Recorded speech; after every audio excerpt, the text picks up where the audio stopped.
Ja, Niels is echt een verenigingspersoon in Harderneren. En ja goed, zo is de Mac-Limburg Schwan. Dus we vonden dat we daar in ieder geval mee moesten doen. En als we kijken naar alles wat we voor Valkenweg thuis, als president van de Meerlittenfile, maar ook bij de schutterie, de jongheid, jeugdjongheid, als vrijwilliger op de stoomtrein, nou, noem maar op. Ja, wou we wat speciaals voor die doen om dich te bedanken. Oei oei. Ja, de Starum willen jullie allemaal een Limburgs lintje overhandigen. Dit is de oorkonde, dit is voor dich. En dan kon ik Kelly er even bij vragen. Voor het lintje die op te spelden. Dat heb ik hier mooi in mijn borstzakje zitten. Dankjewel.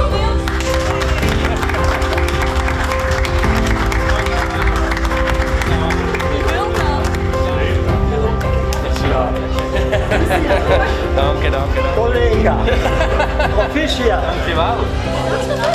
Ja, ik ben niet helemaal voor poep. Zou ik weten dat een Valkenweg zeggen? Ik weet niet wat aan is, maar wel heel erg verrast en geweldig gebeurd natuurlijk. Normaal morgen ik in mijn rol Anderlu in het zonnetje zetten, maar dit is ook wel eens heel erg leuk, moet ik zeggen. Dankjewel. Ja, je zei het juist al stiekem, maar het is nog chiquer als het oranje lintje wat ze wel eens delen voor Limburg. En zeker met de tradities wat we in Valkenberg hebben, als we dat een beetje kunnen ondersteunen, is super chic. Dus het kreeg een prominente plaats. Absoluut. Midden in de woonkamer. Leuk.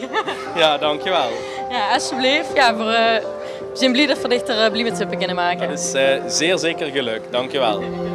Hey!